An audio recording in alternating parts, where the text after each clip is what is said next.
Go ahead. I got a thumbs up, so let's go. This is Child Development 205, Chapter 4, the IEP chapter. We call this one the individualized guarantees and whatnot. It's this really long description that says the IEP is a part of it, but it's a large part of this chapter. So the plan is I'm going to go through the book. I'm going to show the screen, go through the book, also share my son's IEP as we go, so you can kind of see the pieces that match up. If I can find a way to redact just my home address on an Adobe file and a PDF, then I will share that document in the module, so you guys can know what it looks like. It's a pretty big one. It's a pretty big one. Let's see. Oh, I might have it here. Hold on. Like a pile. No, this is not. That's his medication report. His last report card. A bunch of just paperwork. They don't tell you about paperwork as a parent. They don't say what to expect when you're expecting paperwork. No, lots of paperwork. So the IEP is called the Individualized Education Plan. Individualized Education Plan, IEP, big deal. You're going to find that there's a lot of acronyms in this industry, and so I will ask you acronyms on one of the tests. There's a lot. My first day as a social worker, they handed me a 6-page document that said, these are just the acronyms, know what they are, like memorize them. I was like, what? Yeah, so industries like this definitely have acronyms. So IEP, it literally means we are going to make a blueprint which makes your education a little bit more personalized and successful. Hi, Antonia, welcome, come on in. We are just jumping into the IEP. I'm going to go through the chapter and then share my son's IEP. We'll do that together. So the IEP was put into place to make sure that everybody gets an individualized education, because how I go through school is different than how you go through school, right? The things that I need to be successful are different than the things that you need to be successful. And whatever we want to say about America, be that it's great, it's not great, or it's emerging, or we're still learning, or we're backsliding, or whatever you want to say, our education system has this plan in place, which is unique to most other countries in the world.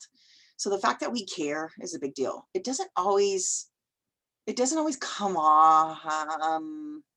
Like sometimes we'll put the plan together and the administration of that plan is not always seamless, shall I say. And some teams are better than others, and some processes are more painful or painless than others. It is not a perfect system. It is not without hiccups or challenges. It's just that it is in place to help. Now, stepping back before we jump into the IEP is, we'll talk more about the 504. We talked about section 504 of the Ed Code that said that students can have accommodations or modifications. That's kind of like before a full-blown IEP, it's kind of like a junior version of an IEP, right? So let's say I'm a good student, I'm neurotypical, but I just have really bad test anxiety. That doesn't mean I automatically qualify for a special education or an IEP that is the blueprint for that special education program for me. Maybe I just need extra time on a test, distraction-free environment, an extra day or two to work on the test, teacher's notes, a study guide. Like there might be tools in place that could help me be successful. Now, we're not saying 100%. People don't have to have 100% to be successful, right? We do ask the student, or we try to assess what their goal is, right? Our goal is to always be moving forward or moving up in our skills, right? But it could still be a C, C+, B, B minus, A minus, whatever. So again, when I'm saying like goals, I'm not saying A pluses. I'm just saying educational goals, because that's different also for everyone. We already talked today about them. Now that my son's 14, should he be a part of his IEP? And we were like, nah, not yet. At 16, we'll talk about what he wants to do after high school. Even though he's not graduating at 16, it takes about 2 years to realize, are you going to college, or are you going to go into trades? Are you going to go to work, or are you going to go to college? Maybe it's a little bit of both. So we'll cross that bridge when we get there. So let me share the screen and I will pull up my vital source, which is our book. That's how I have my book, because it's just easier that way. We're going to talk about federal legislation, basic guarantees, child find and initial referrals. That's how we figure out a child perhaps needs an assessment, and 4.4 steps in the IEP and the Section 504 processes. So again, let's put the overarching picture here is that there is federal laws, meaning the United States has laws to protect and give supports towards people with disabilities to have a typical education in with the most typical peers as possible. Again, that's LRE, least restrictive environment. You need to be with the most age appropriate peers that you can possibly be. And FAPE, we've talked about this before, free and appropriate public education. And again, as a whole, all of this business doesn't cost the parents anything. So tomorrow we'll have our IEP. It's a Zoom. Last time we met in person, it was myself and the director. You know, it's 2 women with master's degrees. That's fine. The teacher who wrote the goals kind of compiles from all the teachers from every classes that he's in, puts the goals together. I think credentialed teacher. I think the school psych was there, so PhD. The district coordinator and my attorney, and that's a small meeting. We've had tables where there's 12 people sitting around a table with a master degree or higher. Yeah, so just think of what it costs like per hour for people around the table, and it's free. Because is it Peyton's fault that he was born like this? No. Should it cost parents money? No. No. And thankfully that's a law, because in other countries that's not true. Parents pay. Right? So let's keep going here.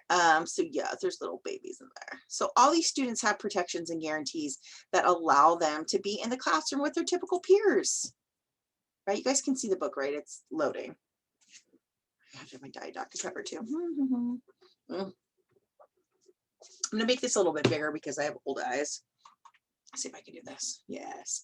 So again, Section 504 of the Rehabilitation Act says that students are allowed to have accommodations and modifications without having a full IEP. And sometimes that's actually better. A full IEP can be very intensive, can be very time consuming, but just a 504, again, it's the same thing as, why would you fix extra stuff on a car? Sorry, like I was trying to click off that video, that button there with Rakuten. Why would you fix a car extra? Right? Have you ever taken your car to a mechanic and there's like a little, like, it smells funny, or it's making a little bit of smoke, or it's making a little weird noise.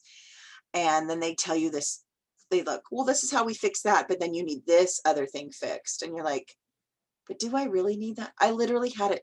I'm telling you, maybe it's because I'm a girl, but I had, I took my car in for a brake job, which isn't cheap. But they go, your rear engine mount needs to be replaced. Really? Does it really need to be replaced?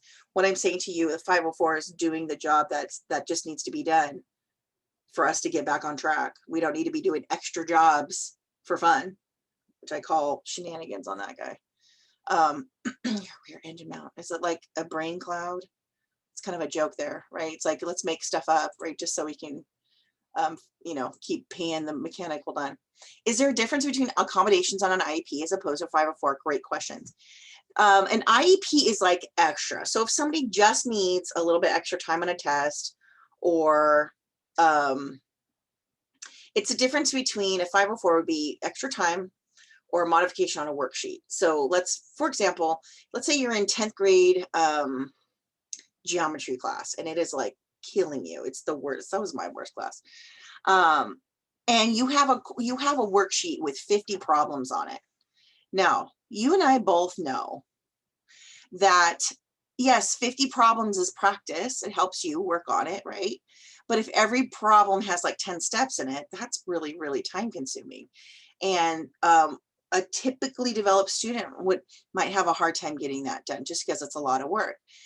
Can you learn the material with less questions? Perhaps. And does that, let's say that worksheet was now 25 questions, right? And did you ever have a teacher say, do 1 through 50 evens or 1 through 50 odds, right? So now you've taken a big worksheet and cut it down to half. So accommodations on a 504 could say, that child only has to do 50% of the worksheet. So that's a modification. Here's a worksheet. You only have to do half. And sometimes even the success rate at half could be looked at. So even if you're doing 25 questions, do you have to get an 80% on or higher? Do we know that that means success? Or is a 70% higher okay? Or is it a 90% higher? Right? So these are some of the goals that we'll see. So usually accommodations and modifications on a 504 are really basic like that. It's like extra time on a test. Maybe let's just like knock the worksheet down by half. Distraction-free environment, or notes ahead of time, or extra time. It's just opening up a couple of little things. The 504 is just the easier versions of what it takes to get a student on track, if that makes sense. But an IEP, you might say that child needs a like a pen that takes notes for them. That student might need an interpreter because they're deaf. That student might need to be pulled out of their regular class and go to a separate class, and then have some extra modifications and accommodations in there. So it's like extra. Does that make sense? If there's more to it than just some easy fixes, then it's an IEP. Does that make sense, Julia? Yeah, so 504 is like, all right. So like, for example, the first thing we do, and we'll talk about this in the IEP process, is that you get the child's ears and eyes checked. How many times did you have a friend who like never really said anything, and then all of a sudden you find out, and they find out, or they realize, oh yeah, I just need glasses, or I just need to sit closer to the teacher. And the second they have the glasses or they sit closer to the teacher, which are easy fixes, right? It's not a school fix. Schools don't provide glasses, right? So, right, you get, everybody gets their eyes checked in school. Do you guys remember that? Looking at, you do that. I do believe it, and we'll talk about it in here. I think it's like kindergarten, first, third, fifth, something like that. Once you get a tool, boom, you get a tool for the child, and they're like, oh, I can see the board, right? Then we don't even need to have an IEP if the tool is readily available. Yeah. So a 504 could just say like larger print, sitting close to the teacher, a separate desk, anything, teacher's notes before the exam, open book, it could be anything. Yeah. So a 504 is like the easy version of, but the accommodations can get, we even have one for Peyton where he has somebody read to him the question and he answers verbally and they write it down. So it's called a scribe. An auditory, a reader and a scribe, and one person can do both of those things. But they can't tell him, oh no, you did this wrong, and oh, don't forget to carry the one, and things like that. They literally just, they're just basically his eyes and his hands, or his ears and his hands, you know what I'm saying? They're like reading it to him, because he's the kid who could start to read and then he's like this. He's over here. He's so distracted. Like his impulse control is so low. And so, and then if he like goes to write stuff down, he'll write like a couple of words and then like next, especially on those big tests, you know, when the schools are like, oh, we all have to do good on this test, the school-wide test, the big scale, a large scale test. He's like in there like doing like the dots like in a pattern, and like he's like, he calls it the abacadabra. He's like, I'm just gonna do the dots in a cool little pattern. Like he's like, he doesn't care, he doesn't read it. He's like, oh, I'm just going to do the dots in like that cool pattern. Well, yeah, abacadabra. You know, he's like, he doesn't care. But guess what? The school cares, right? So they're like, read him the question. And then he's like, oh, I think it's 4 or 14 or whatever. And they mark it for him. And whether he gets it right or wrong, it's at least he actually did the work instead of just filling the bubbles. So that's not a 504. That's a full-blown IEP, right? So do you see what I'm saying? If there's little accommodations, 504. If they're big ones or they're multi-stepped, IEP. Yeah. Whew. All right, so let's go back. Let's see where I'm at. Where's my, yeah. So again, we came up with this legislation to make sure these securities were in place. So again, it started with education for all handicapped, and we don't use that term anymore. And then we turned into Individuals with Disabilities Education Act, IDEA. And so this is the one IDEA that outlines the 13 categories that are serviced. And this is Bill Clinton signing that, which is really cool. Really, really cool. Really, really cool. So this is a list in the book about all the legislation, and this will tell you Section 504 of the Rehabilitation Act. 1973, 75, look at all this. And in 1990, this was George Bush, Americans with Disabilities Act. And then it was reauthorized in 97. And that's just when they added OHI for ADHD. See, we haven't really, we sort of like reauthorized it into 2004, and we added in No Child Left Behind, which is here. And then we kind of like kicked that back out because we're like, we changed mental retardation to intellectual disabilities in 2010. And then we, instead of saying No Child Left Behind, which is a little negative, and it was okay in theory, but we changed it into something positive. Every Student Succeeds Act, ESSA, and the reauthorization of ESEA. So again, it basically says right here, every student succeeds. The teachers have a responsibility. Because when I was in school, the teachers could care less if you passed or failed. We talk about alternate diplomas. We used to have an exit exam. How do kids with accommodations and modifications take an exit exam? So that was deemed unconstitutional. We took that away. So we have all these different protections now for supports for student groups like English learners and students from low income backgrounds and those who are homeless and in foster care. So again, this is 2015. This is the most recent one. You will have questions that look like that on your test, so make sure you're aware of that. Any questions so far?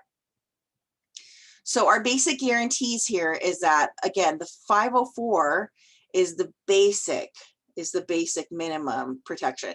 IDEA gets a little bit more specific.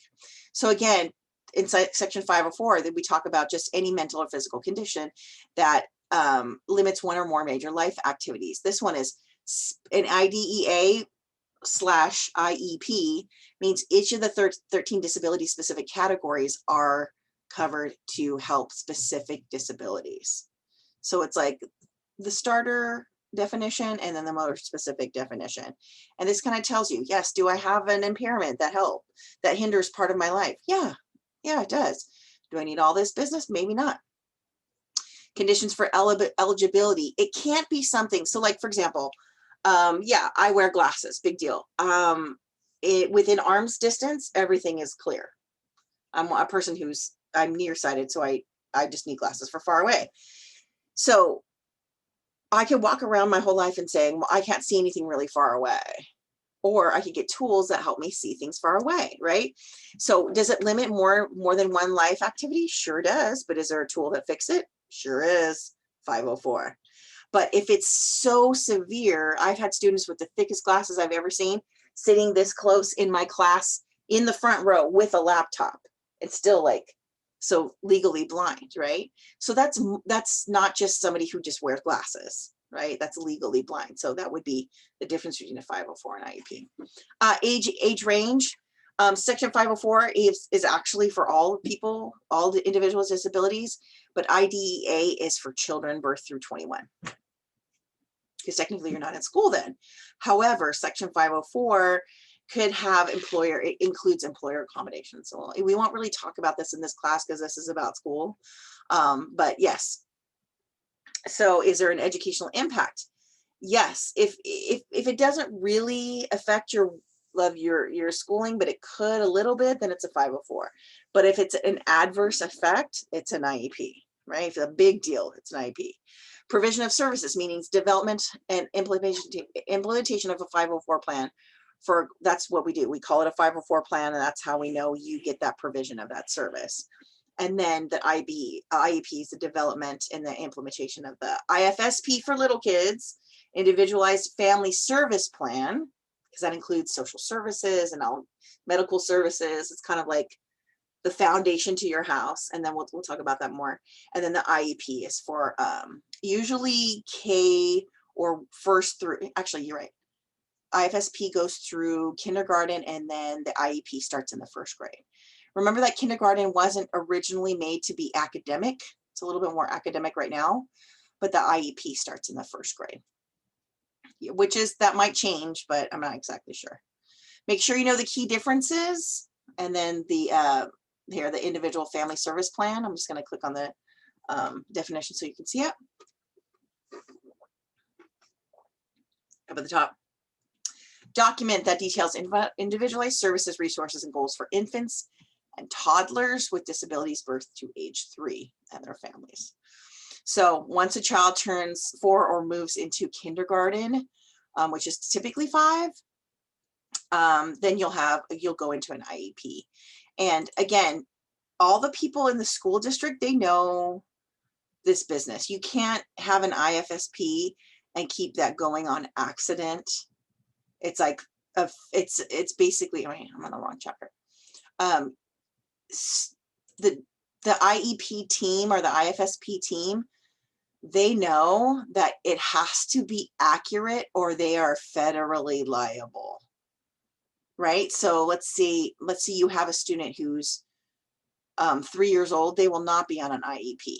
They will be on an IFSP. The IFSP will expire when they finish the school year that they are 3 years old in. So let's say the school year ends in June and you turn 3 in February. You guys will have an IFSP to an IEP meeting that last couple months of school. Yeah. So they know that, and I'm just trying to get back to the chapter. They know that if they mess up, they could be sued. This is a contract that IEP and an IFSP and a 504 is a contract between the school, the family, and the federal government. Who do you want to be out of compliance with a contract like that? Nobody. Right? So basically, if the parents don't take the child to school, the parents are out of compliance. Right?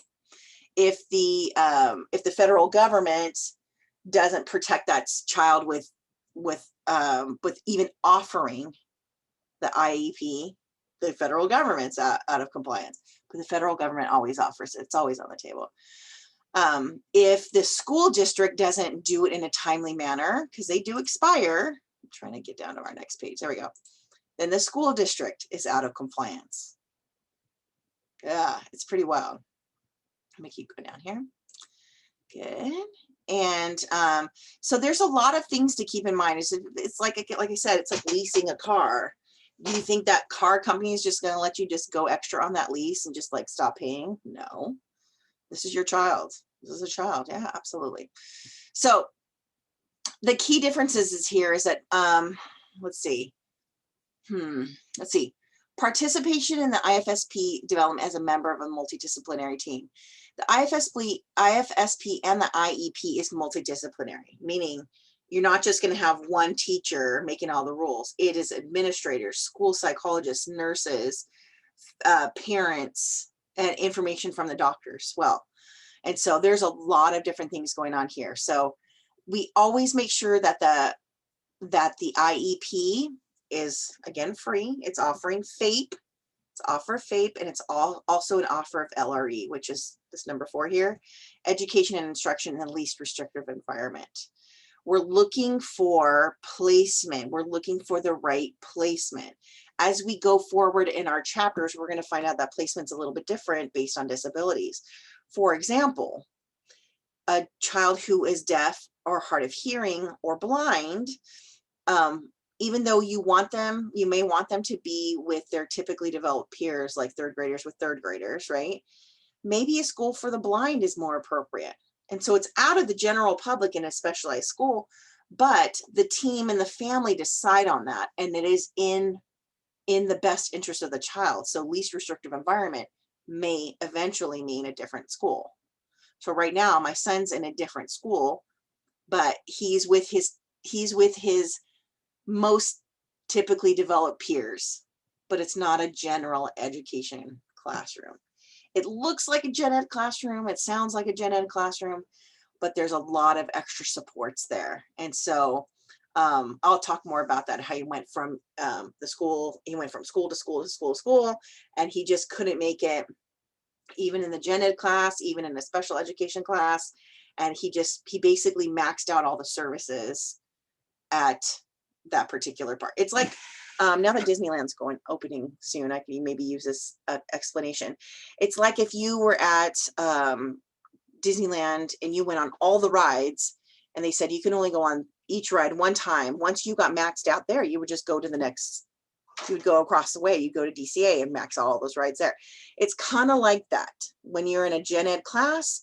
If you've maxed out all the resources there, all the accommodations and modifications, and that doesn't work, then we'll move you to a different environment, which is still as close to typical as possible. So maybe that environment looks like 20% in a specialized class of the day, and then 80% with the regular kids, the typical kids.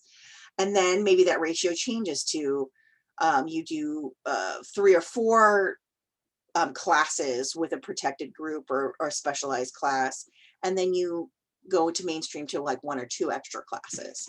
And then if that doesn't work, then you end up going to a different school where every class is a little bit more specialized, has more supports in there. Like, you know, a typical public school has what, 30, 31 students in class. That doesn't work for him. He's in a class now that has like 10 or 12 kids, right? And they all have some sort of something that has to do with a pretty significant disability. So again, we get down, we troubleshoot all these different avenues that can help the child. If they don't help the child, you keep moving on, right? The IEP expects parent participation, and procedural safeguards is another thing about contracts, that in case of dispute, do you agree to mediation? Do you agree to, right? And so you'll hear the term due process. Due process is basically saying the parents are not happy with the services that were not provided. If you have if you provide a service to the child and the child just doesn't like that, too bad. But if you didn't even offer the service, or the child needs extra supports and the school refused or just was kind of like dragging their feet or whatever, you take them to due process. That's what I'm in right now. It's been a year, a little bit over a year. We've been in due process. And yeah, I've spent a good $15,000, maybe $20,000 on extra stuff just to keep Peyton on track, whether it's driving him to this new school, which is 15 miles away, which they didn't provide busing for almost a year, or the uniforms that it costs, or the attorney that it costs. The retainer this week is $7,500. Yeah. So now you know why I work a lot, so I can pay for this stuff, and eventually you get your money back. And it actually goes into a trust account for the child. So it's not like you just get your money back, but technically I'm investing in his future, so I might as well get it in a trust account later. Meaning it's like a bank account that he can pull in after he's 18, and he's gonna still need supports after 18. So, and that's a whole nother thing. We got to look at his legal stuff, just as a dependent. He's going to be a dependent adult. Hopefully not, but who knows, right? So there's a lot to, so there's some little vignettes in here. You guys can go ahead and read that. But LRE and FAPE, remember, least restrictive environment and free and appropriate public education. There's always a balance. There's always a balance. And the free part is free. But I can tell you right now, I still pay for tutors, right? And that's out of my pocket, which is fine. He's not smart. It's just behavior. But the least restrictive environment is the tricky one. So we always got to keep in mind what that looks like. And let me see if I can share with you what that looks like on the IEP. Let me see what that looks like. And now we're going to jump over. And again, if you came in late, no big deal. We're just going to go through the chapter, and I'm going to show you his IEP as it relates to what we're learning in the chapter. So the very top part, this is page 1, but the very top part has our address. So I just left that out there. But it starts with the basic stuff, the basic stuff. And by the way, this is incorrect. He is not Samoan. Oh my God, that's so hilarious. Anyways, he is designated with the you know how we did the census in 2010 or 2020? He's designated white, Hispanic, and black. and in this order, we usually put Hispanic, white, and Black in that order. So I'm going to have to fix this one, but they're basically just trying to do demographics here. Is this his name? Is this where he lives? Is this his parents' name? This is our contact information. This is our address. Has he moved? Blah, blah, blah. These are his categories, right? So these are the two categories that are outlined by IDEA. So OHI is the newest one, right? And that's where the ADHD is. OHI has other health impairments, and we'll talk more about that. And then secondary is autism. And if you really get to know him, his ADHD is very pronounced, and then his autism is kind of in there. And again, his diagnosis is atypical high functioning autism. The ADHD was diagnosed at 4 years old, and autism was diagnosed at 8. Usually autism, typical autism, or there is no typical autism, but typically autism is diagnosed around the age of 3. And so describe how the student's disability affects involvement and progress in general curriculum. Basically, how big of a problem is this? Is it just a pair of glasses? No. Peyton has limited attention due to ADHD, which conversely affect his educational performance. Peyton's difficulty attending, meaning paying attention, impedes his ability to follow directions, listen, and sustain social interactions in a typical academic setting, meaning the general educational classroom. He cannot sit in a gen ed classroom. He was in a gen ed classroom until 5th grade. It was very troubling. It was very challenging, and he had a one-on-one aide sitting next to him the whole time. And then as he got older and society starts getting more challenging, you remember 5th grade, 6th grade, and then junior high school like this, his abilities are starting to flatten out, and society's getting more challenging. So that's what we're looking at right there. And that happens to a lot of kids, where life gets more demanding, but their skills can't keep up with their demands. He has a moderate severe deficit in the area of pragmatics.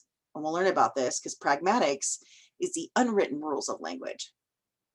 How to speak nicely to an adult versus a peer, or just remembering how to say please and thank you, or taking your turns in a conversation, or staying on topic, or looking at somebody when they're talking, or standing with your feet facing them while they're talking. All these different little unwritten rules of language, or nonverbals, all those things, he's 3rd percentile. He particularly theory of mind, meaning taking somebody else's perspective. Very deficit. He has a very low deficit, very low skill set in there. Perspective taking, interpreting verbal and nonverbal social cues, and maintaining social interaction with peers and adults. He's a human pinball. So this right there, that description does not mean 504. That description means IEP. Because you see how they're all like moderate to advanced, or they're a little bit more tricky, that just a set of eyeglasses or even hearing aids or sitting close to the teacher is not going to solve those problems, right? Initial placements only. This is your FAPE. Has a student receive IDEA coordinated early intervention services using 50% IDEA funding in the past few years? No, this has to do with early intervention, meaning that they're under the age of 3. Date of initial referral. And that was, when he was 3 years old. He was born in 2007. Person initiating, and date district received parent consent. So this takes us back to the book when we talk about child find. Yeah, wow. Yeah, this is my everyday life. It's not just a book for me. It's like, oh, yeah, there's a lot of stuff. So child find is the form that help identifies a child who might need services. Okay, so even for me, I wasn't sure how this, I knew about IEPs. Again, I shared with you, my aunt had Down syndrome. I knew about regional center and all these team meetings. I knew this coming up, but I didn't know how you started the process. And literally a friend just told me, oh, just walk into the school and ask. So we bought a house near a school so we could have that whole like, oh, let's walk to school, blah, blah, blah, whatever. And I walked into the school, and he was about 2.5. And I said, I think my son's going to need special education classes. And the secretary was like, why do you think so? I mean, just was already like that. You know, those Hallmark cards with the little lady, the little old lady on there. It was like that. And she was a nice lady. We ended up going to the school, but she was fine enough. But and I said, well, he was born early, and he's already designated with developmental delayed, and this and that. She's like, oh, okay, well, go to the district. You have to go to the district. So I went to the district and they handed me a piece of paper. It's called a child find. And it was just one form front and back. And it said, how do you, like, basically, how do you know your child's disabled? And I was like, well, he was born on this day and the doctor said this and this and that. Turned it in. They have, you can tell, again, this talks about how you can figure out if a child is disabled even before they're born, right? But when you fill out that child find form, the district has 15 days to respond to you, 15 calendar days to respond to you and say, let's make an appointment. Now that appointment could be 30, 60 days out, but they have to respond to you within 15 days. They can't let it drag out because, you know, it would if they could. So these are some of the things that you see with kids who are very, very delayed. So let's say at 12 months, these are typical milestones here. At 12 months, does this child have favorite people and items? Do they show normal fear and shyness and nervousness? Yeah, but guess what? If they love their toys and they don't respond to people, sometimes that's an indicator of autism. By 12 months, you can see red flags. Simple directions like bring me your shoes, right? Here we go. At 9 months, do they point at things? I'm telling you, I worked with kids who were 3 or 4 years old who didn't point, just pointing. This is pre-language. Or when they go dat on hollow language, or they say dat, they call everything dat, dat, dat, dat, dat, dat, dat. Maybe they're saying that, or maybe they're saying dad, but it's pre-language. Some kids don't have it. Yeah. So looks for items that don't play peekaboo. Sometimes they don't play peekaboo. I will show you videos in this class where the mom calls the kid's name 30 times and the kid doesn't look up once. Yeah, right. Walks holding onto furniture. Now my son did not walk until about 14 months. Yeah, he was delayed on all this business. He was chatty. He could do sign language. He talked at 10 months, which was early. But the rest of the stuff he was delayed on. His rolling over, his standing, his crawling, the whole business. He could feed himself, but he'd get bored and start throwing stuff. It was just, you know, he just didn't have enough time in the mama belly. He just didn't. And he most likely was drug exposed. So a lot of stuff, right? So some kids are above or faster on those milestones, and some kids are delayed by a month or two, and then they catch up. I had another professional say to me, oh, my grandson, he's not speaking a lot, and give it 3 months, and now he's right on track, right? So the IEP process is this whole process. Starts with a child find, and then it goes into the pre-referral process. And this MTSS and RTI, we're going to talk a little bit more about that as we get into a little bit more as we get into the what we do to support students who need support. But for right now, just know that there are supports waiting, but we got to get that IEP to get into the supports. So the pre-referral process is basically is like more paperwork. It's let's see, reviews information. So it's somebody who's looking. It's like it might be a team that says, is this child? They look at this paperwork. So I showed up with doctor's notes and I gave a nice narrative, and he already had OT time where he was delayed. And usually when a baby's early, he's early, right? And there's some delay. So they didn't fight me on it, whatever. But again, they tried to rule out things like, oh, does he need eyeglasses? Does he need a hearing aid, right? Or is that the mom who never lets him out of his car seat? Is it the mom that always carries the baby, never lets them crawl around? Well, that right there could create a disability, but it's not the kid's fault. So we start to like, is this really an issue, or is it like a fake issue? Or there are people who love it when their kids are sick and they're not really sick. Yeah. Trust me, we'll talk about the mom who has like the autism hat and the autism keychain, the autism shoes and the autism shirt and the autism fanny pack and the autism. It's like a little much there. Oh, except for, here I get to show you. I just ordered these as I'm talking about the mom. Isn't that so cool? New Vista Home of the Phoenix. And we love it that the Phoenix is like one of those, mythical animals that has to like burn out before it rebuilds itself. And we're hoping that's a pain situation. But I wanted to just show some school spirit, but It's the only thing I have. I don't have all that stuff everywhere. So the pre-referral process is that it's almost like a committee saying, yeah, let's green light this one. Let's look into this child. Let me make this a little bit bigger. So we went through all those things when he was about 3.5. And I put a lot of, as a reminder, in the module, I put a lot of different pieces that will support these things. Also in the supportive module, I put my link to my Pinterest board. Holy cow, did I just cram that full of stuff. So if you guys are interested, go down that rabbit hole. There's some really cool things in there. There's teacher things in there. There's what to say as a parent in there. We'll talk about that some other time, but it's in there. So go in there. So you guys, I will ask you the steps, how many steps in the IEP process. And it's technically 7, but then the reevaluation is step 8. And what is the first step? It's the pre-referral. Excuse me. And that's really where the child find is there, right? Again, but it rules out the basic stuff too. So it could be a child who, yeah, so let's say, yeah, they just need glasses. Little babies need glasses. And sometimes the parents are like, oh, I didn't know babies need glasses. And so just provide some little bit of education and the child's fine. Then they start preschool with glasses, big deal. It might be something else later, like a learning disability or something else. But for now, it could just be glasses. Then there's this referral, okay? And so they start to do testing, which could mean different things. At a young age, it means speech and language, right? Because a 3-year-old's not reading, right? Right? If he had Down syndrome, he was born with a genetic disorder, we would already know. Our pre-referral would be like, he has Down syndrome, right? He has a genetic disorder.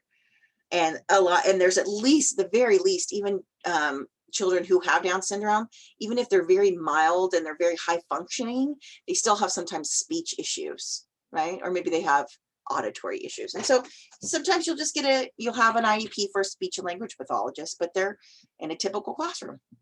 But it depends. Every student's different. Then for this evaluation, they start to do all these little tests. So for Peyton, it was one of those, like, have you ever seen it? It's like a kind of like a flip chart. It's like a little A-frame book where it has like pictures on this side, and it was like a hat, a bat, and a cat. And then you would flip it over, right? So basically you wanted to see if it wasn't that they could read. It was like things that were so remedial for a 3-year-old, but age appropriate. I don't mean remedial, but age appropriate, that they could point to it. You're looking at all the business of a child. Does that child have eye contact? Does that child listen? Does that child follow commands? Does that child point? Does the child connect to the parent? Does a child shy away from the parent? There's all these different things that you can look at. So when we first walked in, I'm telling you, they're like, oh, well, he looks fine. Like I said, give it 5 minutes. And sure enough, he had hat, bat, and cat. And he was like, hat, bat, and cat. First of all, they didn't even give instructions. And he just like, boom, boom, boom, and read it. They're like, you see these looks, these two women. I think one was a SLP and one was a school psych. And I was like, no, honey, sit down. Listen to the ladies. Just listen to the ladies. Let them talk first. And they said, well, which one of these do you wear on your head? And he's like, hat, bat, cat. But which one of these do you wear on your head? Like you could put it on your head. You start leading the witness, right? What do you put on your head? He's like, hat, bat, cat, hat, bat, cat, hat, bat, cat, hat, bat, cat. And they're like shooting each other looks. So it's not that he didn't know the words. He knew the words. He knew the pictures. But everything else was off. Everything else was off. He was climbing up me, climbing up them. He was like falling in love with another lady in 4 seconds. He wouldn't listen. He wouldn't, okay, come over here, sit down, So it was, and I see chat jumping up. And so it wasn't about his speech and language. It was about the pragmatics. So let's see if I can find that chat. Chat always hides for me. Yeah, I'm telling you, like, I tell people, oh, but every time people say, well, he's so handsome and he's so cute and he's so this, I'm like, give it 5 minutes. And it's like, oh, there's so much there. It's wild. And so as you keep going, they're like, okay, so yeah, he probably would be a good fit. So it takes them a while, like 2 weeks to get back to you. He probably would be a good fit for our preschool program here because we have a blended program where in our district, and I don't know if other districts do this, where teachers who have children who are in preschool, they let them come to preschool for free, but they're kind of in with the other kids who may have a disability. Then there was these typically developed children, and then there was like Peyton's group that was like in between, sort of okay, but sort of not. Sort of has an emerging disability, but nothing so pronounced. They weren't in a wheelchair. They didn't have a feeding tube. They had language. They were workable. And so in the first week he comes home and he says, oh yeah, Miss Wilson, she really likes El Pollo Loco. I mean, he's 3.5. Miss Wilson really likes El Pollo Loco. I'm like, really? How do you know that? Well, she had it twice this week and she shared with me. So like he's already figuring out people, can't follow directions, can't sit down, can't listen, he just runs around like a maniac, but he already has he has her number. And so when it came around Christmas time, Mommy, let's get her a El Pollo Loco gift card. He's 3.5. Like so verbal, so able to read people, but can't follow the rest of the rules. His reading was pretty quick. His phonemic awareness is be able to say letters and numbers very quick. But everything else was way off. And so he was in that particular program for 2 years. He had a teacher 1 year and the next year another teacher, but they both had their PhDs in early childhood. It was amazing. Amazing program. Huge occupational therapy room. That is a huge thing for kids with autism, the sensory processing. So he had a lot of outlets. And so he wasn't getting in trouble. They were just like, oh, Mr. Peyton has all the words. He just doesn't have all the rules, And so just remember, preschool is about social understanding of others, sharing a little bit. They're not really good at sharing until like 7. But just practice socially for what comes next, kindergarten, then first grade, right? And he's kind of in his own little world. He's kind of always been like in his own little world. Unless you have something that he wants, then he's your best friend. He will call somebody. He calls the bus driver auntie. I'm like, oh, he's got a big heart. And you're just like, how do you tell them not to love somebody so much that you want to call them auntie? It's like, maybe that's not so bad, but maybe it is a little bad. I don't know. There's this fine line between that business. So then eligibility. They determined that he was in that program based on speech and language. Now, since he's not reading, you can't tell if he's got a learning disability. So some of the categories are only going to apply to little kids. It's mostly speech and language because little kids are talking or not, right? By the age of 3, by the age of 1, you should have some sort of functional language, a little bit of right? Or responses. But by the age of 3, a 3-year-old can have 1,000 words. 1,000 words. I've met people who are like, yeah, I think my kid has like 5. She's just quiet. He's an angel. Those are red flags, right? And with preschool being pretty universal, I mean, kindergarten being universal and preschool starting to be universal, there is no reason for children to be behind, not at all.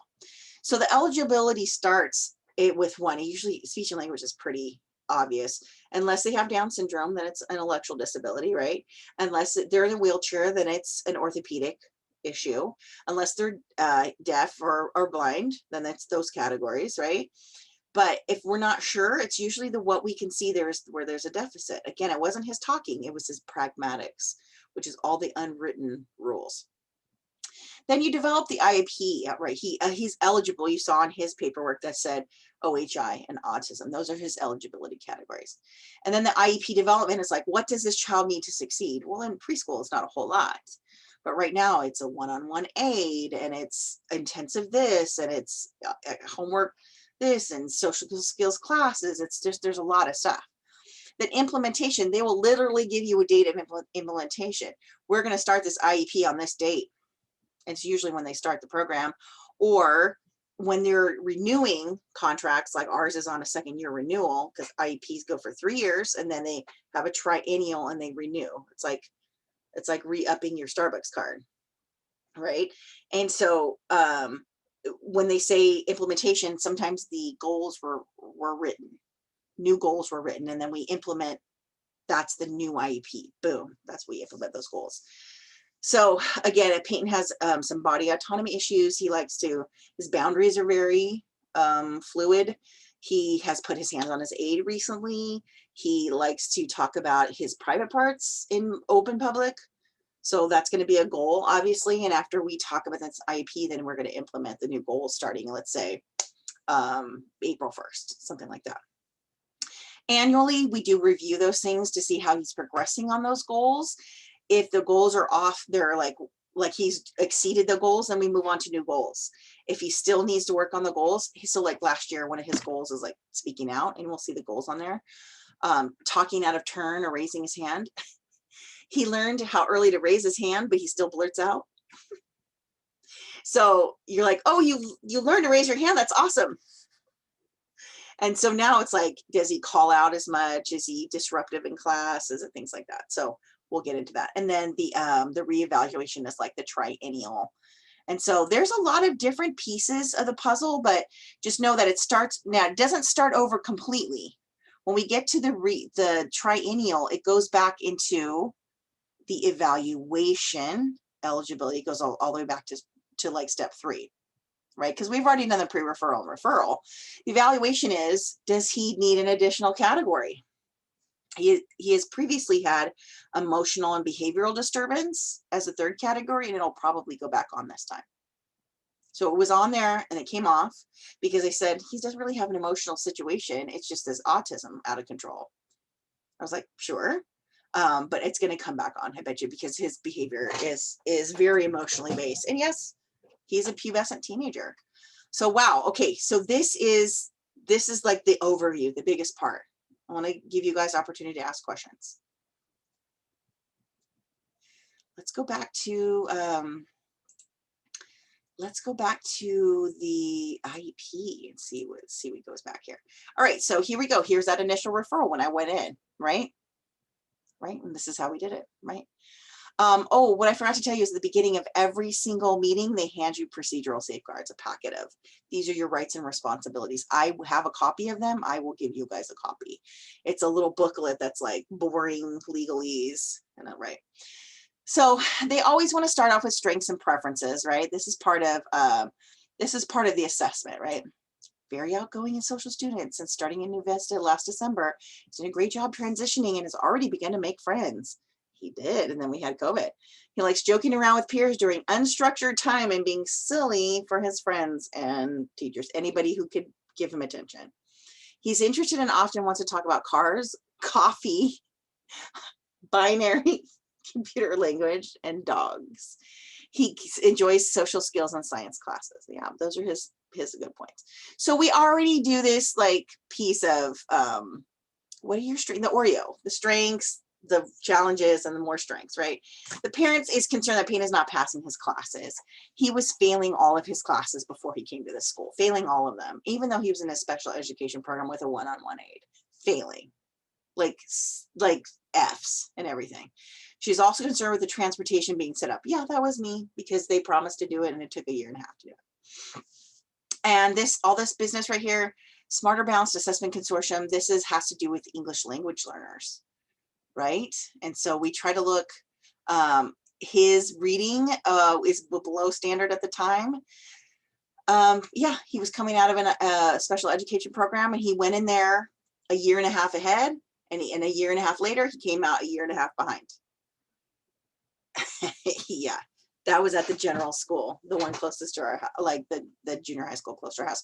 But he had the best teacher in the whole district for special education. He's the best one out of every school and every possible program in our district. He's the best teacher. Really?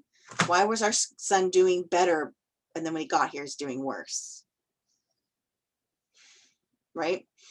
So again, reading below standard, it's not anymore. It's a 10th grade level now. He's in the 8th grade. Writing is close, but he does have dysgraphia. We diagnosed that off to the side as well. Speaking and listening. That's hard because how do we measure a child with speaking and listening issues, especially if they have auditory processing disorder and autism? So he speaks well, listening not so much, but this is not checked off. So I gotta talk to them about that. Research inquiry. I'm not exactly sure what that means, but it maybe looks like just asking questions near standard, asking the appropriate questions. Because he'll be like, he'll be in science class and it's his favorite class and they're talking about mitosis or meiosis or something like that, or cell organelles and what like that. And he's like, oh, teacher. And she's like, yes. And he goes, what car did you have in 1978? Right? And you're just like, brr. So sometimes he's not on track. Math overall, standard not met. Right now, he's the kid who's doing the work-ish and not turning it in. We've all known people like that, right? Concepts and procedures below. Problem solving and data analysis. He is a kid who can read a chart, right? Especially if that chart has to do with cars. Communication and reasoning. Below standard. I'm curious to see how these come up. And the California alternate assessments. He didn't have to do an alternate assessment because sometimes they do that for maybe kids who are nonverbal, and he didn't have to do that. English language learners, he didn't have to do this, but look at this, an LPAC for language learners. They have to test all these all these subsets right here. Yeah, right. And physical education testing, grades 5, 7, and 9 will be tested this school year. I think he did that. Yeah, he did it in 7th grade. And he is wily. This kid is wily. He can do the push-ups and sit-ups and jumps and all that business. All other data assessment, we didn't really have this. So his hearing, he passed it in 2018. They'll probably do it again. And his vision, he might have to, no glasses 2020, near point 2020. By the way, in the 5th grade, when we did the IEP, they called me because you're like, well, we start with his hearing and vision to make sure they haven't changed. My glasses are definitely going to change, but she's like, we were doing the eye exam and you cover one eye and you read it, and then all of a sudden he covers the other eye and he all of a sudden couldn't read it when he could read it with, like, he was playing it up. And so she called me and said, hey, listen, I did the eye exam and it's going to look like he failed one side. But he probably was kind of like making it up, for the attention, but it's probably good to just go get his eyes checked anyway. So sure enough, we got his eyes checked and the doctor gave him some kind of really lame, very weak glasses, 0.5 something was almost, I don't know. I don't even think he answered the questions properly when you got his eyes examined. But he's on so much technology. I'm going to probably get his eyes examined again. But yeah, he wore glasses for a year and he broke them 5 times. And then after the 5th time, I was like, dude, do we have to go fix these again? He's like, no, I really don't need them. I was making it up. This kid with the shenanigans, I tell you what, I was just like, so again, smart enough, but not smart. So just and then it says here, pre-academic, he's currently testing in here. He has trouble with inferences, basically secret language or hints, literary devices, kind of alliteration or comparison or descriptive words or things like that, and critical thinking skills. He's getting much better. You know why he was terrible at these? Because that other school didn't do any of that. My sister is blowing up my phone. The expectation is for it to organize his ideas on paper with a graphic organizer. He makes very careless punctuation and grammar errors. I'm going to show you guys what his writing looks like. This was the year before last. And so we'll talk about learning disabilities and dysgraphia, which is somebody who just has a very hard time writing. They don't get it. They just don't get it. So he's 14 now. This is when he was 12. I don't know if you can actually see this. I'll read it to you. So this was my Mother's Day card 2 years ago, and it's brilliant. Okay. I made this card like a diamond, because you shine bright like one. Now, I'm his mother. I've been around it. I know what it says. But this is what dysgraphia looks like. This is not what a 12-year-old would write like. This is like a 5-year-old.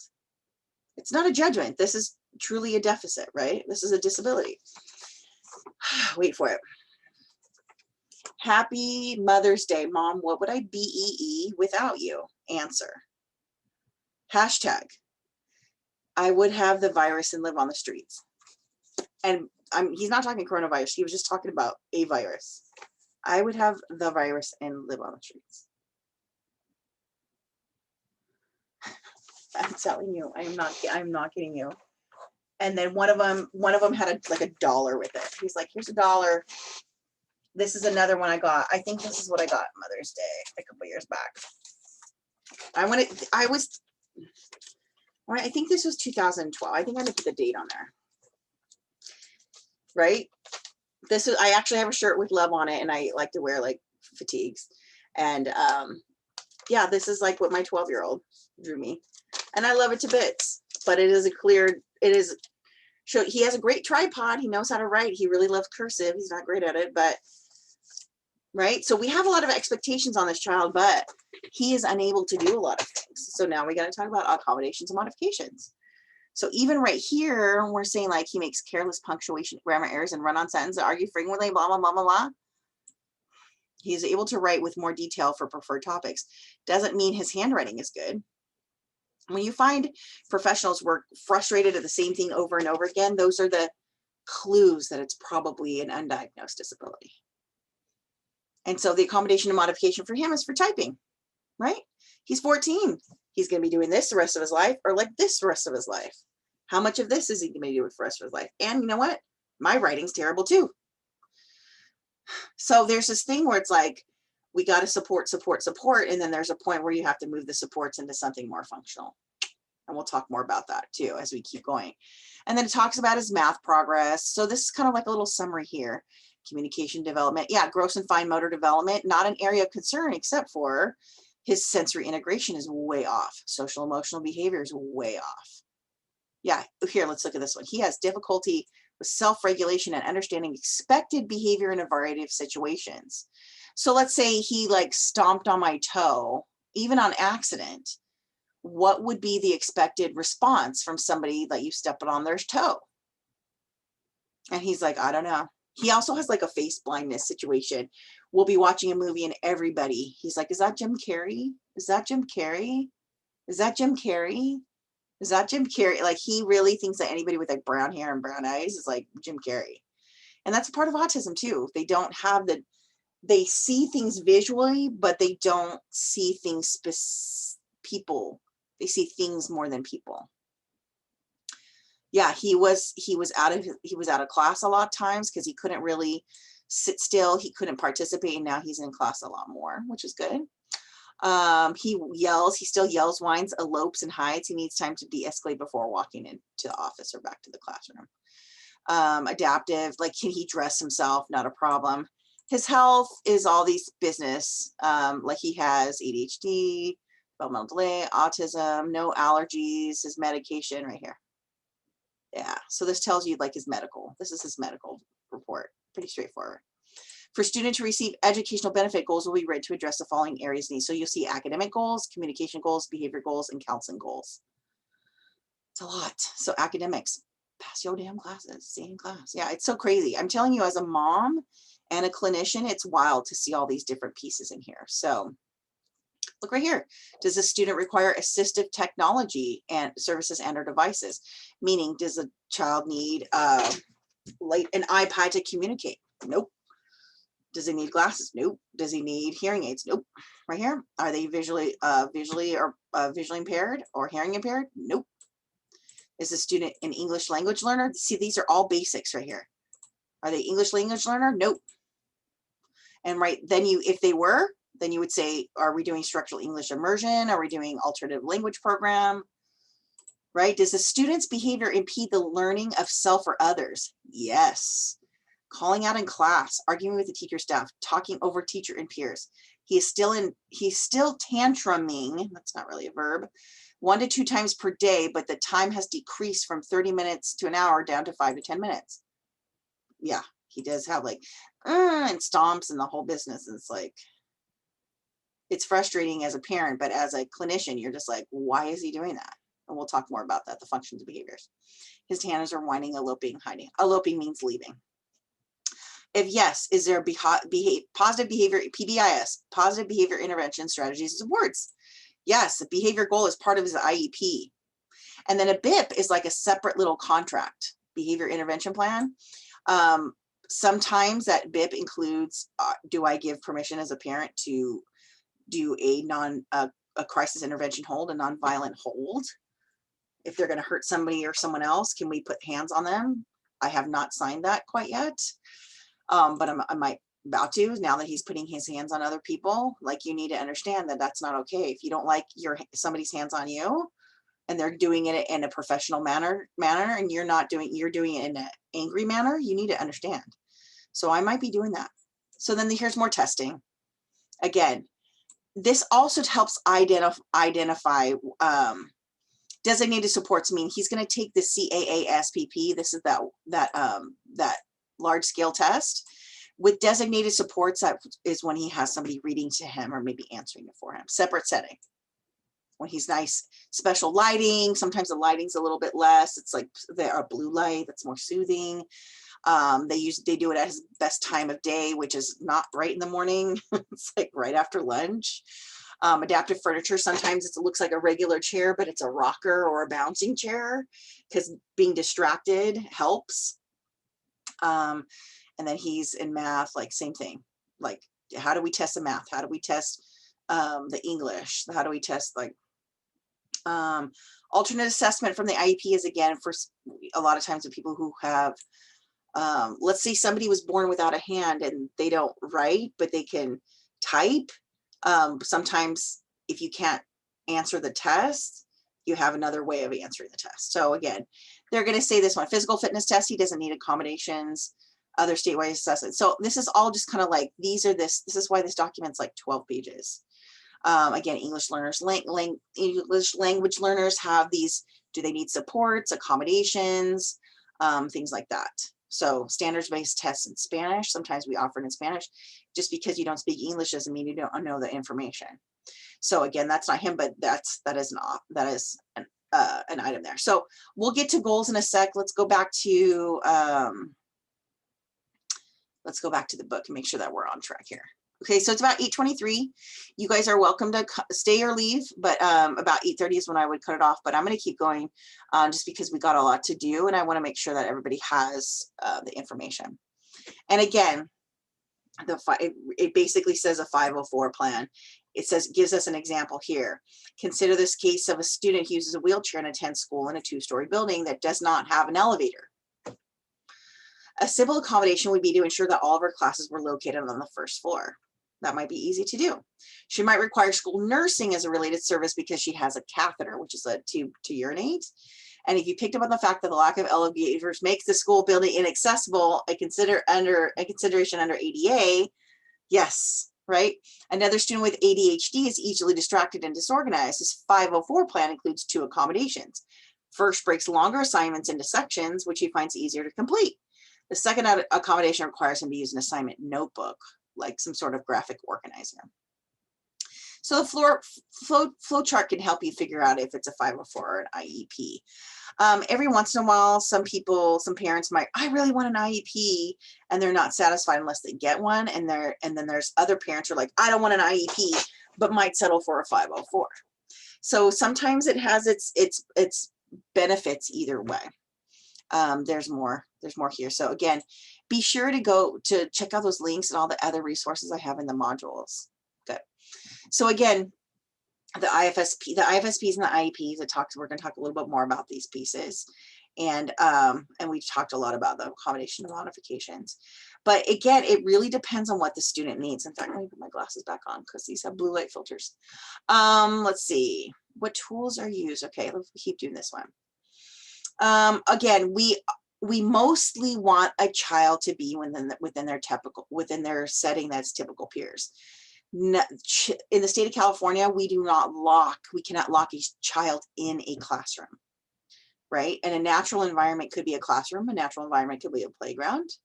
Again, when, like, even for me, like, I get anxious, like I get anxious in doctors' offices or churches, anything that's very formal, I get a little anxious. And so we want to make sure that children are in a natural environment. So a playground or a play, like a preschool classroom that actually is a preschool classroom. And then here's, again, we'll talk more about the differences between IFSPs and IEPs. Both of them are confidential and legal. That's why, I mean, I'm sharing this with you because I can. It's mine. It's my son's, he's under 18, but I didn't put our address on there. So, and yeah, please, just as a point of sharing, you are welcome to use the phrase, my teacher, my professor shares her son's IEP, but just leave his name out when you're talking to other people, right? Right.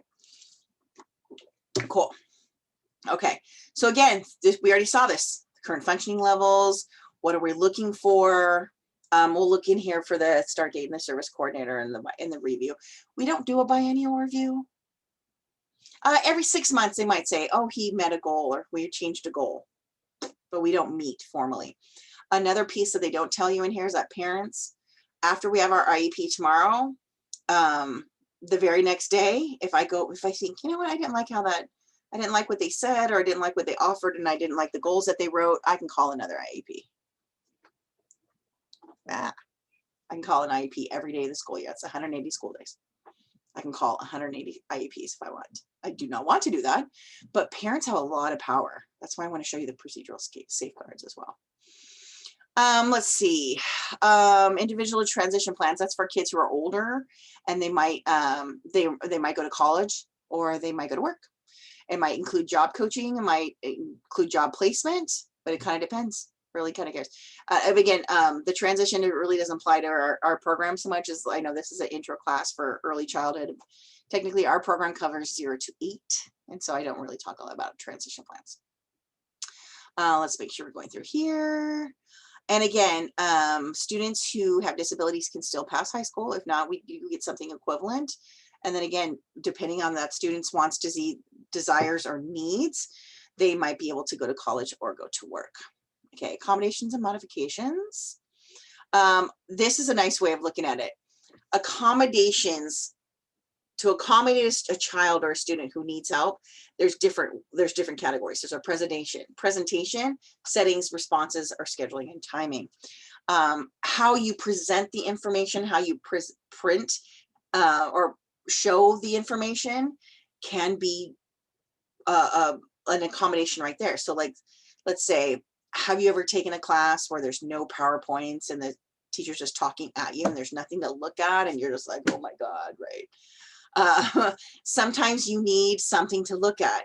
And specifically, have you ever had a PowerPoint that had a blue background and blue writing, you couldn't really see it? Imagine if your eyes are typically developed, have somebody whose eyes have a challenge, how do they see that as well? Sometimes just presenting it, they need an ASL interpreter, or simplifying it. Sometimes too many words in a presentation is not helpful. A setting can change as an accommodation, like small group, quiet time, isolated. Responses, again, having somebody write your answer can change it from something that was illegible to something legible. Scheduling or timing can be extended time or giving them a later date to take the test or giving them more time to take the test. So a lot of different accommodations there. In the Pinterest board, I have a bunch of accommodations and modifications in there too. So again, it's not that we want to make things easier.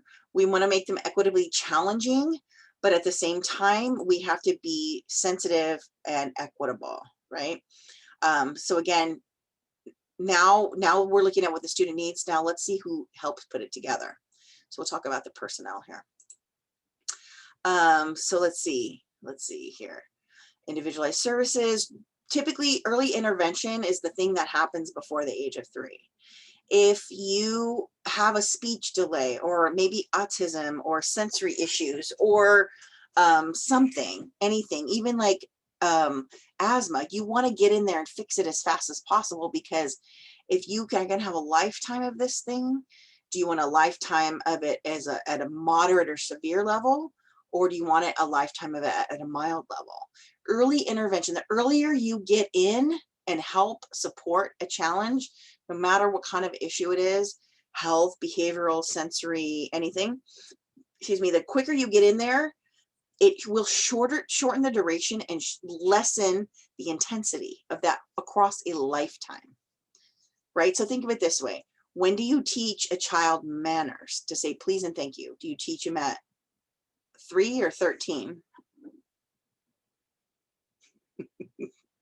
What do you think a teenager hearing, oh, you have to say please and thank you for the first time, how do you think they're going to respond to that? Versus a 3-year-old, you just put it in there. I saw a TikTok the other day of a teeny tiny kid barely walking. She's walking up to every single thing she can and like pretending, just because she thinks it's hand sanitizer. She's like, boop, boop, boop. It was like everything. It was like, boop. She thought everything was hand sanitizer, because you just make it part of their normal routine and it's not a problem, right? So same thing with early intervention. We try to get people the help that they need as soon as possible so that it doesn't drag on. Okay. So again, here's this IFSP versus IEPs, right? Look at this. So again, make sure that you're reading your book, make your notes, turn in your outline. You guys are doing really good with that. Keep it up. But now special personnel, all this thing, it does not land on the teacher's plate, right? So if you are a multi-subject teacher, like you want to teach the first grade, you're going to have a group of kids all day, but you're teaching them different subjects, which is great, right? But you're not the person who's developing the IEP. You're developing goals as a teacher. The school psych, the case manager, and maybe some other administrator puts this all together. It's wild. It's not left up to the secretary. It's not left up to the principal. It's not left up to the teacher. It's a bunch of different people putting their thing together, and one person compiles it. So let's keep going down here. There's consulting teachers. Maybe sometimes there's co-teachers. The paraprofessionals, like his one-on-one aide, will give their 2 cents. Transition specialist comes later. Then there's, look at all these different people who can be part of an IEP team. Let me make it a little bit bigger. Let's see if it even gets bigger.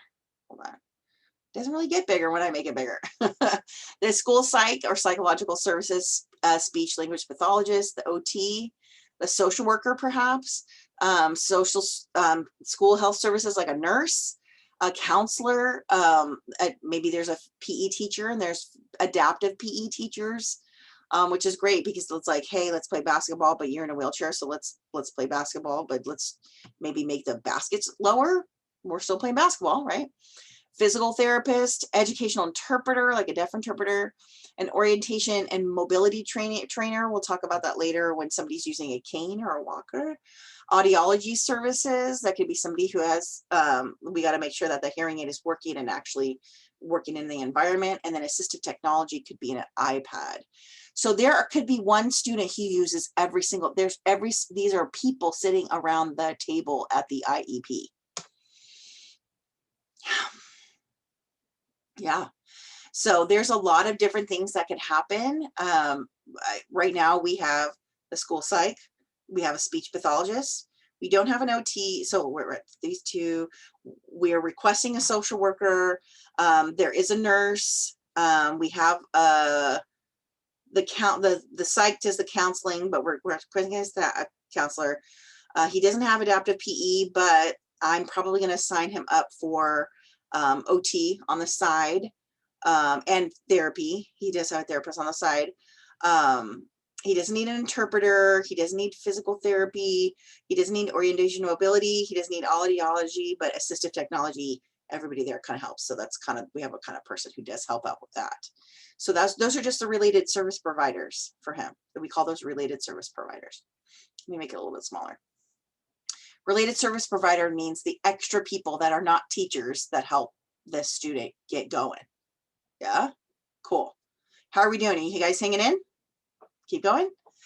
We're not quite, we're past the halfway mark, which is kind of cool. So let's go back to his document and see where we're at.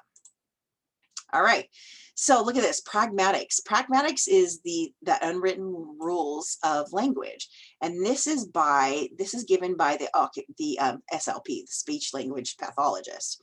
So I'm not going to read all of these things here, but look at this. This is the baseline. Peyton understands the definition of perspective taking. This is what we want. Oh, I'm sorry.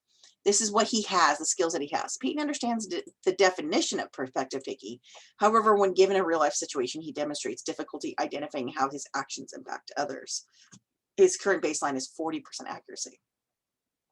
By March 2021, he will increase perspective taking skills as demonstrated by reflecting on how his behavior in a given circumstance impacted the thoughts and feelings of those near him on 5 out of 5 given occasions, so 100%, across 2 weeks of data collection as measured by observation and data collection. Now, that seems like a big goal, but he doesn't have to hit it right away. What they do is a short-term objective. They break it down into 3 parts. He will 2 out of 5 given occasions, 3 out of 5 given occasions, 4 out of 5 given occasions. I think that's him. You guys want to meet him? Peyton? Yeah. Do you want to say hi? Yeah. Are you sure? Yeah. Are you going to be good? Are you going to be good? Are you going to be good? Yeah. What's the rules? What is the rules? Be nice. Okay, well, what kind of nice? Good nice. Like what kind of good nice? Listening to mama. Oh, listening to mama. Now, I want you to take a deep breath. Because somebody has a picture.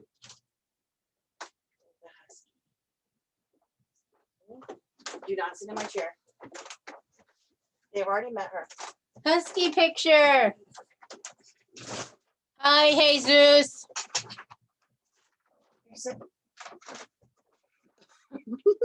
Nice picture. That's Trump. That's hilarious. Where's the? Can I actually see the husky, Miss Sarah? That was nice.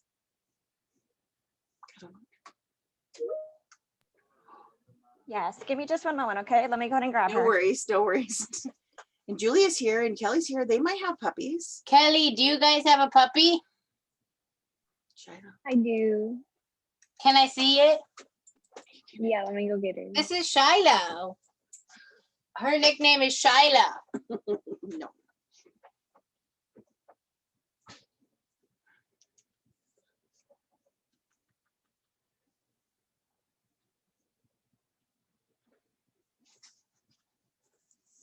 Here, let's do this. Let's pause. We're gonna pause. I still got a kiss from my 14-year-old. Oh, mom win. So let's, he is a sweet boy. And that's the thing. There's so much of him at the core level. You just know that he's a love bug. He loves dogs. He loves little kids. He's always fighting for the underdog. Like even when his friends are getting in trouble, he's like, you can't, like you want him to fight for the underdog, but he takes it to over the ledge. Like, but you can't talk to her like that. You can't say those things to my friend. And the teacher's like, yeah, I can. And the director's like, yeah, I can. So that's what I'm saying. Those are the pragmatics where like you and I would say that on the inside, like, oh man, that's not fair. But we know enough to shut up, right? Maybe sometimes we didn't when we were younger, but he just doesn't know those unwritten rules. And he just takes it over the edge. Like he will be like, almost like, you can't take her phone away when the phone was supposed to be turned in at the front desk when they walked in the room. Yes, I can take her phone away. I don't hate her. I'm not a mean person. I'm following the rules and I'm helping her follow the rules. And she has consequences for whatever. I mean, he just does not. That's the autism piece. And so, and you know, like I said earlier, he's handsome. And I'm saying that as a mother and as a social scientist, right? And that kind of throws people off because, like, again, when you see somebody getting out of a car with a blue sticker on their car, you're thinking that they should be just like super disabled. And sometimes people look really nice or they look super healthy, but you don't know what's going on the inside. And so the way this kid looks at the world, he's going to be like, and he's so lucky too. So he literally will like, he's found $20 on the floor, on the ground, like in a parking lot. Like he's the kid who's going to have a nice car and be like hyper disabled. It's like, if he can actually drive, I'll be surprised. But we'll see. We'll see how he is. But now, do you see these IEP goals are so hilarious because it's not wrong. You see this kid right here, but imagine that, and he's kind of tired right now. Imagine that in a classroom. It's hard for me to sit for 50 minutes at a time in a classroom, and he's got to sit for 50 minutes. If I can drive, he can drive. Yeah, I'm hoping he'll have a driver's license by 30 at least. Like, I'm kidding. But there's, okay, so let's see, what did I share with you guys? Okay, so let's go back to these goals. There's a lot of him. There's a lot to love, and there's a lot to be like exhausted over. So again, so these one major goal right here will get broken down into 3 goals. Usually, like, so if this is renewed every year, I mean, not renewed, reviewed every year, you usually look at by January, November, June. This is like every, what, 3 months ish. So June 2020. So June, July, wait, June, July, August, September, October, November. So yeah, every 5 or 6 months. Every 6 months, you click it up again. November, December, January, that's 3 months, right? Because January was, like, right now is our, right? And here's a progress report by June. There was the June. He has demonstrated how the ability of how to reflect on his behavior any given circumstance in 2 out of 5. So there was 2 out of 5 across 2 weeks. He is able to discuss the situations. However, it should be noted that he is virtual at this time, and this may not be an accurate reflection. Yeah, it's hard with COVID. Yeah. Same thing. If we went back to November 30th, Defeat has just demonstrated the ability to reflect on how his behavior has given certain impact their thoughts. 2 out of 5 circumstances, but we were looking for 3 out of 5 back here in November. So he didn't quite meet that goal, but again, virtual. Peyton has shown the ability to discuss how his behavior has impacted others when he's focused and willing to participate. Look at that. That could be a whole separate goal right there. Focused and willing to participate. Oh, I tell you what. Yeah, I tell you what, there's a lot there. Another goal right here. Peyton will improve insight. Wow, that's a hard one because I know a lot of adults who need help with that. Will improve insight on regulation as demonstrated by identifying the instances over the course of his day where he could have benefited from utilizing a tool or strategy to aid in regulation, and determine what tool or strategy would have been beneficial for each instance, and state how he would appropriately communicate his needs to the teacher and staff with 80% accuracy. That means 8 times out of 10 or 4 times out of 5 over a 2-week period of time as measured by observation and data collection. Whew. So basically, if he spazzed out when he didn't need to spaz out, can you, when he pulls it back together, can we say, what could he have done differently that maybe could have helped your day go better? Right? So if he is able to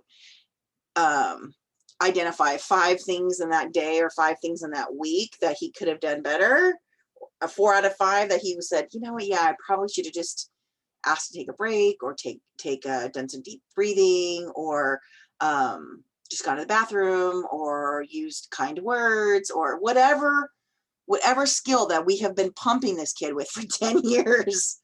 If he can identify that, then he met the goal. So again, we're looking at here for this one is 3 physiological characteristics, right?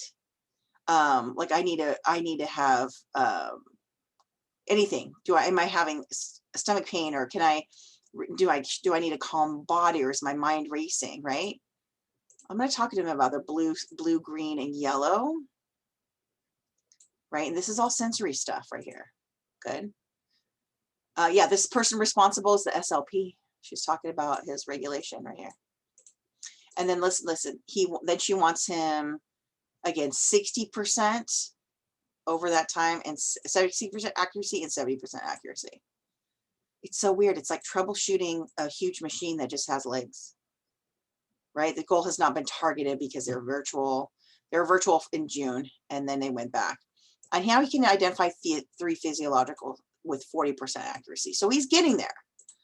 And we all get a mulligan with COVID, but holy cow. Look at this. Here's a typing goal, because remember, he can't write. He can't write very good. He will use both hands to type 30 words per minute. He is like at 20. Oh, there we go. So in June, she said 15, and then 20, and then 25. Like, we haven't got any progress reports because we haven't been even targeting that. Part of it is that we took away all his digital media because he's been uploading pictures of his body. So that's another problem there too. Even when he was having one-on-one ABA sessions virtually, he was downloading and uploading pictures of himself and other children. Yeah. So getting we figured it out on that specific day, and then we didn't know the extent of it until we got a call from like a task force investigator, and she was like, yeah, I actually did some research and I figured out, since he used his New Vista email, that he probably was a child with disabilities, and you know, at 13 it was one thing, but now that he's 14, there's some issues here. So that's another situation where you can tell them all the pragmatics you want, like you can give them all the educational videos and whatnot, but then they still don't understand because they have sensory needs. And yes, I just started watching Big Mouth today. I was like, this is my life. That is him. It's wild. It's absolutely wild. I'm gonna make my husband watch that because he says he forgot about junior high school. I was like, you won't now. With scaffolding and prompting, Peyton will compose a single paragraph for various writing forms by following all the steps of the writing process: pre-write, draft, revise, edit, publish. He started those skills in first grade, and he's still fighting it. Like, I know he knows he can, he just doesn't want to. And there's a thing where it's like, is it a skill problem or is it a will problem? And so right now with teenagers, it's a little bit more of a will problem than a skill problem. He's got the skills and he's getting better. We just had teacher conferences last week. He's getting better. He just, when he can sit in class, he does better. And look, here we go. So he says 80% up here. So here we're looking for 60, 65, 70, and 75. No problem, right? At least we're not working on something out of the blue, right? We know exactly what he needs to work on. And again, by June, it was 65, which is good because that's what we wanted, 65. 5 to 8, very good, and 4 out of 5. He's right on track. And then in November, it was 70, 3 out of 5 consecutive trials. This one says 4 out of 5, so that's close, very close. So this comment should have said goal met, and then this one says in progress. Ah, and so probably by tomorrow I'll have these filled out. Again, now we're academics number 3. We'll show his work. You guys getting it? There's the main goal here. The math teacher wrote this one, right? This is how you know he wrote this one. This guy's got the patience of a saint. It's unbelievable. And then he has to show his work. Yeah, he has to show his work. You see, it's not that he's not understanding the concept. He just has to do the work. He's got to show his work. And it's this thing that he's like, I don't want to do it. So then he hides the worksheet, or he's the kid when they were virtual, he would turn in a blank worksheet because it would say submitted. That's like you guys uploading to Canvas a blank document and going, but I had all my whole essay on there. Nope, doesn't work like that. He's trying it, and I'm like, well, get it out of your system before college because it ain't gonna work for you. Here's the case carrier, which is kind of like the person overarching. Properly gain attention goal, no problem, same thing, breaking it down. Complete both preferred and non-preferred tasks. Oof, that's hard. He's very refusing. Like, he just wants everything to be sunshine, rainbows, and gummy bears all day long, every day. Like, bro, that's not how life works, right? We'll type an assignment with no more than 2 prompts for 10 minutes before stopping and asking him to dictate, because he always just says, yeah, I'll do it. Will you dictate it for me? No, we need him to have more independent behavior. And again, this is the case carrier and support staff. That's his one-on-one aid, really. And then this one will participate in a conversation without interrupting. How are we doing? Yeah, no progress reports there either. And then this, look at this. This is the list of his accommodations: preferential seating, access to keyboard, access to voice text, access to typing program, access to note-taking apps. Do you see this? These are his accommodations because of his dysgraphia. But nowhere on here does it say dysgraphia. They're kind of hiding. They don't want to put a stamp on that because I think it takes a little bit more OT or PT. So I'm going to push for that as well. Let's see. Yeah, look at this. Extra classroom support. He gets a person for the student. I don't know why this one's marked and not the other one. But yeah, look at this one. So his related services talks about He's going to be at this non-public school. This is his special school. That's where he's at. He gets his SLP. He gets a speech language pathologist for a 30-minute meeting times 34 weeks, and which is 1,020 minutes yearly. Talk about a contract. They're very specific about it. 20 minutes of occupational therapy times 8 sessions for 160 minutes yearly. I don't think he really needs that. Occupation is fine motor skills. This one is counseling, 30 minutes a weekly. Oof, yeah, she's frustrated. Yeah, there is no OT at NVS, so that's not going to work. Yeah, so I was like, I don't think he gets that. But I will make them, they need to provide that service provider location. They need to now provide that because they said it's in the contract and they haven't provided it. They owe me 160 minutes of occupational therapy. And I don't care if New Vista doesn't have it. They either bring somebody to New Vista or they bus them to a place that has it. If it's in the contract, you make it happen or you make it right. It's a contract. I can sue them. I can sue them for 160 minutes of OT. Am I going to do that? Well, I have an open lawsuit right now, so let's tack it on. Specialized academic instruction is, he has to have 270 minutes daily because that's what that specialized academic instruction is. Individual counseling, same thing. Oh, extended, this is for extended school year, which means summer school. Same thing with he gets speech and language at summer school. Yeah. So this tells you his old, if he wasn't getting summer school at his other place, he gets it now, right? So here's offer of FAPE. Look at that. Free and appropriate public education. He is in, so for physical education, he just gets whatever PE they have, but he's attending, this is their offer of FAPE, New Vista School, right? And he's going to be going into the regular, 3%, 97% in the class, 3% in somewhere else, like with the therapist or whatever. He doesn't get any other agency services, but he could get other services if those showed up later. I'm looking at connecting him to regional center. And he would get county mental health if he was on Medi-Cal, but he has Kaiser, or I'm gonna have to pay out of pocket for that.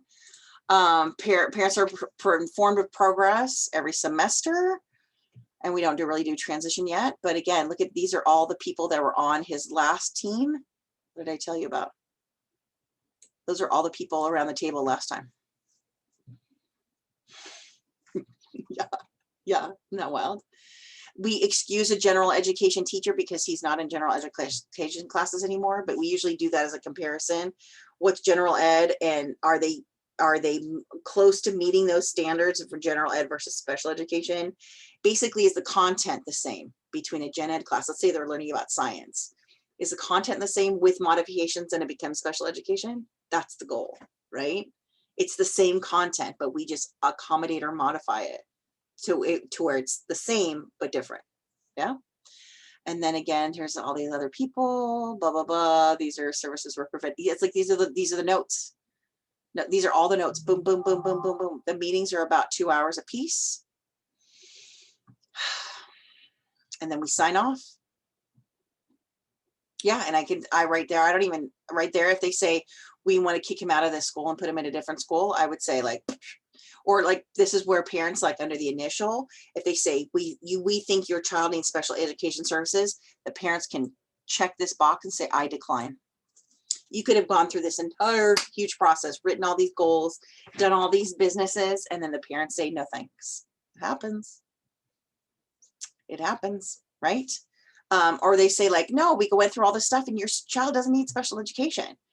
Apparently your special child needs some glasses or a hearing aid or that kind of situation.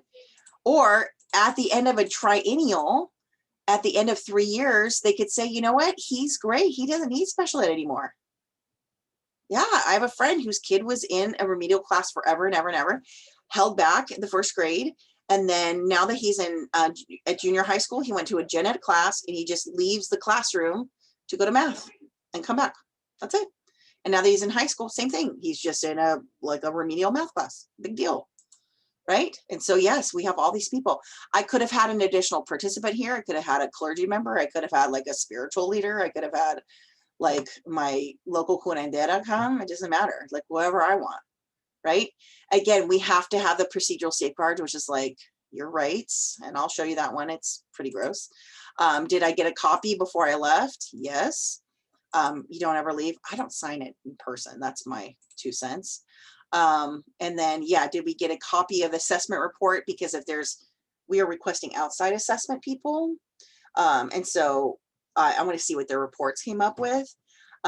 This is just an annual one, and the triennial is 3 times as long, because we'll take every single, it's not just goals, it's goals based on these massive assessments and their checklists, and I have to fill out a bunch, and they come and they observe him and they write all this stuff, and he takes all these like psychometric tests, like it's wild. And they'll give me the report, it's bar graphs, and it's unbelievable. Excuse me. And then they make the IEP, and then they make the goals, right? And I could still refuse services. If I refuse services, he doesn't stay at the school. He goes back to a general education classroom at the high school, at the school near me, where he was physically abused by another child on the bus. So yeah, there's a lot to look at. There's a lot to think about. It is 9 o'clock. We made it to the end of this. I think we got it to a good view of what this chapter all entails. There's a lot more to look at, so I encourage you guys to read through the rest of the chapter, finish your outlines, look at the discussion board. Again, I put the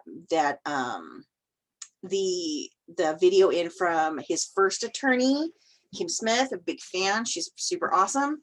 And yeah, there's a lot going on in here. If you guys have questions on this at any time, ask me. I will definitely tell you straight down the pipe what this looks like. And yeah, this is a lot of stuff. So how are you guys feeling right now? How are you doing? I know I lost a couple people, which is fine. Jesus, Julia, Sarah, how you guys doing with all this? This is a lot of business. Yeah, it's a lot. And think about it. If you're a teacher in a gen ed situation, gen ed class, you'll have 3 to 4 kids in your class on an IEP or a 504. Yeah, some people just go, I don't want to teach special ed because it's so much of this paperwork. Yeah, but even in your gen ed class, you're going to get it too. Yeah, if you are a special ed teacher, you'll only have 12 kids in the class, but you are constantly collecting data, just like it said 4 out of 5 times or 8 out of 10 times over a 2-week. Like you are your clipboard city. You're constantly like, well, this kid I'm measuring this, and this kid I'm measuring this, and then you're compiling in data for an IEP once a month, at least once a month. Yeah, it's wild. And then you have your paraprofessionals who are collecting data too. They're one-on-one aides. Yeah, it's wild. Yeah, a lot. Any questions, comments, concerns, complaints? Yeah, this I is have a question. Okay. Well, either towards the exam or the quizzes, is a lot of it going to be based off of a lot of terms, or is it going to be more on like the acts? So what I do is to write the quizzes and exams, I literally sit with the chapter. It's not coming off of his IEP. This is my philosophy on all my tests and quizzes and exams and materials that I test on. I will only test on the stuff that you have access to. I have all kinds of like business up in here. It's not fair and I've seen teachers do this. Well, if I know it, you should know it. No, that's called perspective taking. You guys have access to the book. The test questions are always out of the book. Because it's not fair to be like, oh, I'm going to test you on stuff that I know. No, it just needs to be stuff that's shared between us. So I'm going to ask you questions like, what are the steps? What are the procedures? What's the first step? What is FAPE? What is LRE? The basics. Remember, it's an intro class. You are not going to be an expert at this at the end of this class. The IEP is one tool of your daily, like, so you end up being a special ed teacher. Right, or even if you work in a preschool and there's kids in there who have unique needs, or it's a full inclusion preschool, like the IEP or the IFSP is only one tool, but it's not a measure of how you treat somebody, right? So we use it as a tool for measurement, and we use it as a tool of checking in, and we use it as a tool to basically say, this is why this kid goes to this program, or this is why this kid needs a service. But other than that, it is not the humanity. It's really the most inhuman piece. It's the most inhuman piece. So in terms of this chapter, it's all on everything that's in your book. Like, honestly, ask yourself, if I was a teacher and I was going to write a quiz on this, a quiz is only 10 questions, right? If I was, and I do that in my classes when they're face to face, I'm like, let's write test questions. I want to see how you guys do it. Because you know what? It's not that easy. Because you're like, I see this information, and do I want it a true, false, or multiple choice? And how do I ask that clearly without being wordy or weird, or people could be wrong? I don't want to throw people off. And you notice I don't do which of the following is not. That's BS. I'm not doing that either. No. So again, I'm very fiercely protective of you guys, but at the same time, I literally sit back and go, there's 10 points in this chapter. What do I want to cover? And then on the exam, those expand. So I take those 10 questions and I expand them. So if I'm talking about LRE and FAPE, I might ask you what they stand, like on the quiz, it's easy. I ask you, what does the acronym stand for? Like, what does it really stand for, right?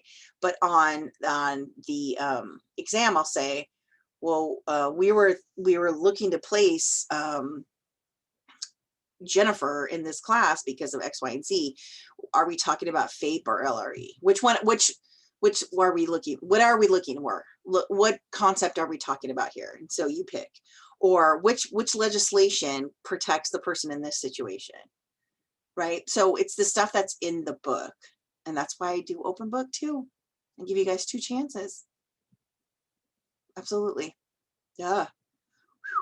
And then I think for this essay question on this exam that's coming up at the end of the week, I'm releasing it Wednesday night, so you can have it by like midnight tomorrow night, so you'll have it by Thursday. I think the question, since you guys are here, I'm just going to tell you, I think the question is for the exam, the essay question is, I show you a video, and it's 2 women talking about the difference between eligibility and diagnosis. It's like a 3-minute video, and then I ask you, in your words, how would you describe eligibility and diagnosis? And what's the difference? And how would you use that in your classroom as a teacher? Yeah, that's it. That's it. Yeah, so it's things that are in the chapter. I'm not going to like test you on stuff that only I know, because this is a magical mystery tour up here. And I don't think that's fair, because I remember when teachers did that, it was not fair. I know you know that stuff. You should know that. You should be the expert here, but we can't crawl into your brain and pull out test questions. That's not fair. Right? So I try to be as fair as possible. And if for some reason I went sideways and asked you something that's not in the chapter, you let me know. I'll fix it. I'll give everybody the point. Like, I'm fair. I want to make sure I'm fair about it. Good? Otherwise, how are you guys doing? It's a lot. That's why, like, trust me, I had one of those days, but I was like, listen, I cannot not do this, because the IEP is unbelievable. The IEP is a pretty big monster. It's technically a living, breathing document. It can change every single day of the year, but you'll learn about it here, and then you will learn about it as you do it. It's one of those things that you can know about it, and then you do it, and then you learn. Your on the job learning is like 90% of the equation. Right. So I'm just the one planting the seed of saying, yes, this is a beast, but look, this is what it looks like. This is what it looks like in the book, and this is what it looks like in real life. And I'm trying to show you guys the reality of it, because it doesn't talk so much about goals and breaking goals down and things like that. But that's what they call program planning. Yeah, that's a huge section. That was like the biggest section in there was program planning. Program planning is goal development. Yeah, and I used to make people actually do that. You're going to write this goal and you're going to break it down into 3 steps. Not doing that right now. Not doing that right now. I think people are stressed out. Too stressy to do that. But yes, we sort of talk about that a little bit in this class, but not too much. I'm not going to, again, this is an intro class at a community college. This is not the end all be all. This is just getting you this first unit, this unit 1, chapters 1, 2, 3, 4, is really just getting the foundations down. And after this week, we just do 1 chapter at a time on each different disability. And that helps. So now we have a foundation of how and we'll talk back about these chapters. I won't cumulatively test on them, but I'll talk about it. Say, hey, do you remember LRE and FAPE? Hey, do you remember related services? Do you remember SLP, OT? Do you remember goal setting? Do you remember, right? We're going to do that all for the rest of the semester. Yeah, cool. Okay, well, I got to run because I hear the dog barking and the kid doing something. So any other questions, comments, concerns?